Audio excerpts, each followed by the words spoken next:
Hello বন্ধুরা, কেমন আছো তোমরা সবাই? আশা করি অনেক অনেক ভালো আছো। আর তোমাদের ভালোবাসায় আমিও অনেক ভালো আছি, কারণ তোমরা আমাকে যে পরিমাণে ভালোবাসা দিয়েছো এবং সাপোর্ট দিয়েছো তা আমি কোনোদিনও ভুলতে পারবো না।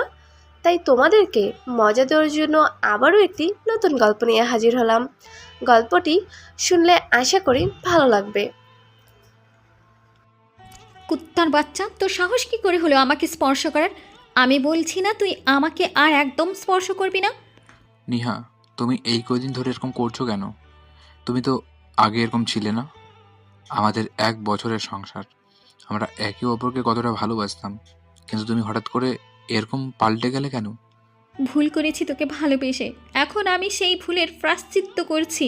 আমি চাই না তোর সাথে সংসার করতে, আমাকে ডিভোর্স দিয়ে দে। বলো, আমার কিসের অভাব? আমার কি নেই? টাকা আছে, বাড়ি আছে, গাড়ি আছে, আর সবচেয়ে বড় কথা হলো আমি তোমাকে জীবনের চেয়েও বেশি ভালোবাসি। তুমি এরকম করে আমার কাছ থেকে ছেড়ে চলে যেতে চাইছো কেন? আমার কি দোষ সেটা তো বলো। আমি এত আমি সব জানি না। আমি তোর কাছ থেকে ডিভোর্স চাই। আমি তোর সাথে আর সংসার করতে পারবো না। তুই আমাকে ডিভোর্স দিবি কিনা সেটা বল। তোমাকে ডিভোর্স দিতে পারবো না। তোমার ইচ্ছে হলে তুমি আমাকে মেরে ফেলো, তবুও এই কথাটা বলো না। আমি সহ্য করতে পারি না। আমি মরে যাব, তবুও তোমাকে ডিভোর্স দেবো না।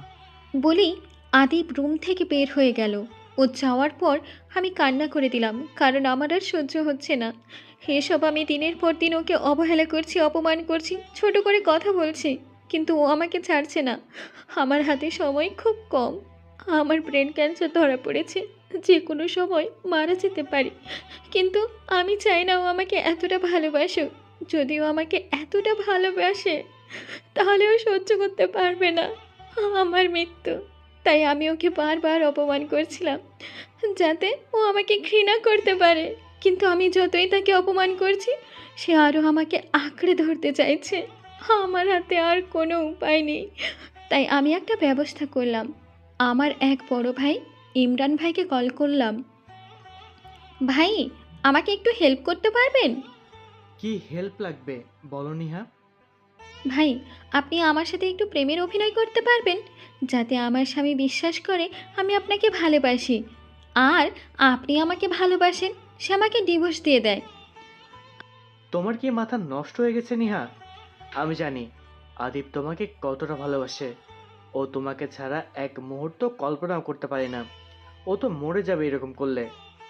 আমি তখন কান্না করে তাকে বললাম, আমি চাই ও আমাকে ঘৃণা করুক, কারণ আমার হাতে সময় খুব কম। আমি ব্রেন ক্যান্সারের রোগী, যে কোনো সময় মারা যেতে পারি। কিন্তু ও যদি আমাকে এভাবে ভালোবাসে, তাহলে ও সহ্য করতে পারবে না। কিন্তু ওকে বলে দিলেই তো হয়। না ভাই, আমি জানি আদিব আমাকে কতটা ভালোবাসে। ও আমার এই অবস্থা শুনলে আমাকে নিয়ে টেনশন করে মারা যাবে। তাহলে তুমি কি করতে যাচ্ছ? আমি তোমার সব কথায় রাজি। বলো, কি করতে হবে আমাকে? আমি আদিবকে বলবো আমি আপনাকে ভালোবাসি। আদিব যদি আপনাকে জিজ্ঞেস করে তাহলে বলবেন আমি আপনাকে ভালোবাসি, আপনিও আমাকে ভালোবাসেন। নিহা, তুমি আরেকবার ভেবে দেখো। আদিপ কিন্তু সহ্য করতে পারবে না। যে কোনো কিছু একটা করে ফেলতে পারে। এর কিছুই করার নেই। ভাই আমার, এই একটাই পথ খোলা আছে, না হলে আমি ওকে বাঁচাতে পারবো না। আপনি আমার সাথে এটা করতেই হবে। ঠিক আছে, আদিপ আমাকে জিজ্ঞাসা করলে আমি বলবো। কিন্তু তুমি প্লিজ একটু ভেবেচিন্তে সিদ্ধান্ত নিও। আমি কান্নায় ভেঙে পড়লাম, কারণ আমি জানি আদিপ আমাকে কতটা ভালোবাসে। আমিও তাকে নিজের জীবনের চেয়েও বেশি ভালোবাসি। কিন্তু এমন একটা মুহূর্তের সম্মুখীন আমরা হব, কোনোদিন কল্পনাও করিনি। এই মুহূর্তের অনুভূতি যদি কাউকে ভাষায় প্রকাশ করতে পারতাম, তাহলে হয়তো আমি অনেক শান্তি পেতাম। কিন্তু এই অনুভূতিটা আমি ভাষায় প্রকাশ করতে পারছি না, কারণ এই অনুভূতি প্রকাশের কোনো ভাষাই নেই। এই অনুভূতি প্রকাশের ভাষা কখনো আবিষ্কার হয়নি। আদিব রাতে বাসায় ফিরে বেলকনিতে দাঁড়িয়ে কান্না করছে। আমি ওর কান্না সহ্য করতে পারছিলাম না। ইচ্ছা করছিল এক্ষুনি আত্মহত্যা করে মারা যাই। ইচ্ছা করছিল ওকে গিয়ে সান্ত্বনা দিই, কিন্তু সান্ত্বনা দেওয়ার ভাষা যে আমার কাছে নেই। এরপর আমি ঘুমিয়ে পড়ার চেষ্টা করলাম, কিন্তু ঘুমাতে আর পারলাম কই। তখন আদিব আমার কাছে এসে কান্না করলো। আমি তখন তাকে বললাম, জানতে চেয়েছিলে না আমি কেন তোমাকে ছেড়ে যেতে চাই? তাহলে শোনো, আমি ইমরান ভাইকে ভালোবাসি, ওনাকে বিয়ে করতে চাই, তুমি আমাকে ডিভোর্স দিয়ে দাও। আমার কথা শুনে আদিব আরও জোরে কান্না শুরু দিল। আমি ওর কান্না সহ্য করতে পারছিলাম না, নিজের চোখের জল আটকে রাখতে পারছিলাম না।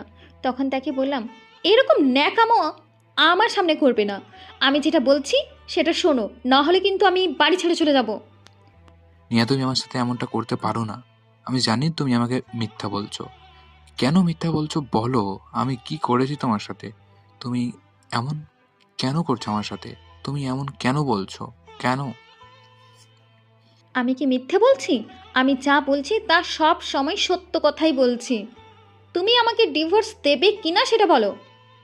আমি তোমাকে ডিভোর্স দিতে পারবো না। আর তোমার ইচ্ছে হলে তুমি এই বাড়ি ছেড়ে চলে যেতে পারো। যাওয়ার আগে আমাকে মেরে ফেলে দিতে হবে, না হলে তুমি এই বাড়ি ছেড়ে চলে যেতে পারবে না। আমি সিদ্ধান্ত নিয়ে নিলাম, পরের দিন লুকিয়ে বাড়ি থেকে বের হয়ে যাবো, কারণ ওর সামনে দিয়ে বাড়ি থেকে বেরিয়ে যেতে আমারও অনেক কষ্ট হবে।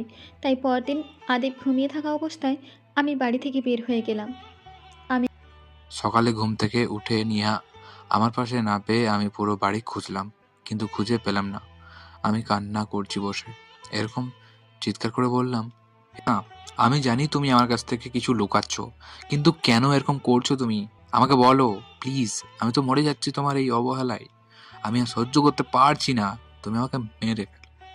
এরপর দৌড়ে ইমরান ভাইয়ের কাছে গেলাম। গিয়ে জিজ্ঞাসা করলাম, ভাই সত্যি করে বলেন, নিহা কি আপনাকে ভালোবাসেন? আপনি কি নিহাকে ভালোবাসেন? আমাকে প্লিজ কষ্ট দিবেন না, বলুন, সত্যিটা বলুন প্লিজ। আমি নিহাকে ভালোবাসি, আর নিহাও আমাকে ভালোবাসে। তোমার কাছ থেকে ও চলে এসেছে, আমরা এখন বিয়ে করে নেব। আমি ওনার কথা শুনে নিজেকে কন্ট্রোল করতে পারলাম না। তখন তাকে মারতে গেলাম, কিন্তু উনি আমাকে ধাক্কা দিয়ে চলে গেলেন। আমি বাসায় ফিরে আসলাম, এসে কান্না করছি। আদিবকে ছেড়ে এসে কান্নায় ভেঙে পড়লাম। আস্তে আস্তে আরও অসুস্থ হয়ে পড়লাম। এই কান্না হয়তো সে দেখতে পাচ্ছে না। সে কি আমাকে ঘৃণা করতে পারবে, নাকি আরও ভালোবেসে ফেলবে? আজ 1 সপ্তাহ হলো নিহা আমাকে ছেড়ে চলে গেছে। একটা দিনেও আমি শান্তিতে ঘুমাতে পারিনি। একটা মুহূর্তের জন্য আমার চোখের ঘুম আসেনি। আমি শুধু ওকে ভেবে কান্না করেছি, অনেক খুঁজেছি, কিন্তু পাইনি। কিন্তু কি করব? কিছুই তো করার নেই। সে হয়তো অন্য কাউকে নিয়ে সুখে আছে। আর সুখে থাকাতেই আমি শান্ত। সে যদি অন্য কাউকে পেয়ে সুখে থাকে, তাহলে আমি কেন তাকে বাধা দিব? সে সুখে থাকুক, এটাই আমার আশা। আজ সকালে হঠাৎ করে আমার মাথা ঘুরিয়ে পড়ে গেলাম।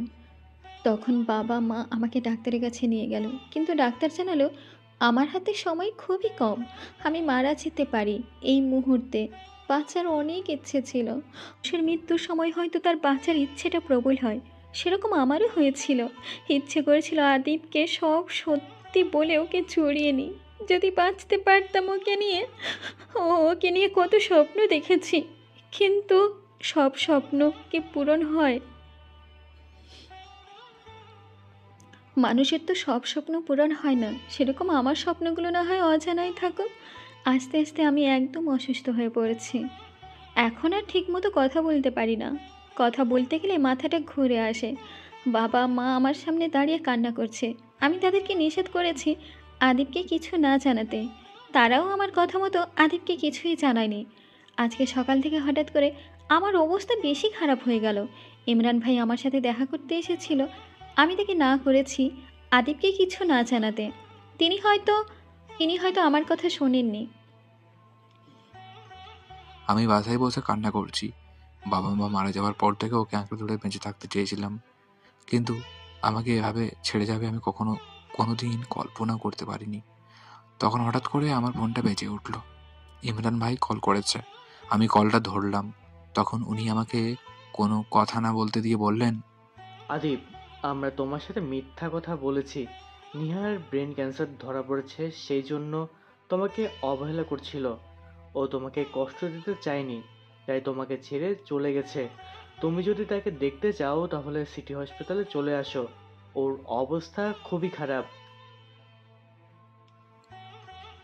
বলে ফোনটা কেটে দিলেন। আমি ফোনটা ছুঁড়ে মেরে দৌড়ে চলে গেলাম সিটি হসপিটালে। গিয়ে দেখি ওর মুখে অক্সিজেন মাস্ক লাগানো। আমার মুখ দিয়ে যেন কোনো কথাই বের হচ্ছিল না। আমি যেন নিথর এক পাথর হয়ে গেছি। নিহা তখন আমাকে দেখে কান্না করে দিল। আমি তখন তার পাশে গিয়ে বললাম, এই বিশ্বাসঘাতক কেন আমার সাথে এরকম করলি? এই বিশ্বাসঘাতক কেন আমার সাথে এরকম করলি? কেন আমাকে মিথ্যা বললি? বল, কেন মিথ্যা বললি? আমা- আমাকে মেরে ফেলেও কি তোর শান্তি হয়নি? আমার কথা শুনেও আমাকে ইশারা করলো অক্সিজেন মাস্কটা খুলে দিতে। আমি খুলে দিয়ে কান্না করে ওকে জড়িয়ে ধরলাম। পারলে ক্ষমা করে দিও আমাকে। আমি তোমাকে কষ্ট দিতে চাইনি, কিন্তু সেই তুমি চলে আসলে। আমি তোমাকে ছেড়ে চলে যেতে চাইনি, কিন্তু কিছুই করার নেই, তোমাকে মেনে নিতে হবে। আমি চলে গেলে তুমি ভালো কোনো একটা মেয়ে দেখে বিয়ে করে নিও। কি তোমার মতো বিশ্বাসঘাতক পেয়েছিস? আমি তোমাকে এতটা ভালোবাসি যে তোমাকে ছাড়া কাউকে কল্পনা করতে পারি না। আমি কথা দিচ্ছি, জীবনে কাউকে বিয়ে করব না। আর তুমি সুস্থ হয়ে যাবে, কোনো চিন্তা করো না। এরকম মিথ্যা সান্ত্বনা আর দিও না আমায়। বাঁচার ইচ্ছা আরও প্রবল হয়। আমি মরে গেলে তুমি প্লিজ বিয়ে করে নিও। আমাকে ভুলে থাকতে পারবে, নাহলে আমার স্মৃতি তোমাকে আঁকড়ে ধরে রাখবে। আমি তোমার স্মৃতি নিয়েই বাঁচতে চাই। আমার আর কারোর প্রয়োজন নেই। আর তোমাকে মরতে আমি দিব না। তুমি মারা গেলে আমি মরে যাব। প্লিজ এরকম করো না। আমার মাথা ছুঁয়ে কথা দাও, তুমি নিজের কোনো ক্ষতি করবে না। তুমি সব সময় আমার কথা মনে রাখবে। তুমি আমাকে ছেড়ে চলে যেও না। আমি তোমার সাথে সব সময় থাকবো। হয়তো পৃথিবীতে থাকবো না, কিন্তু তোমার আশেপাশে সব সময় থাকবো। প্লিজ, এরকম কথা বলো না। আমার অনেক কষ্ট হচ্ছে। আমি নিজেকে সামলাতে পারছি না। তুমি এরকম কথা বলো না। তোমার কিচ্ছু হবে না।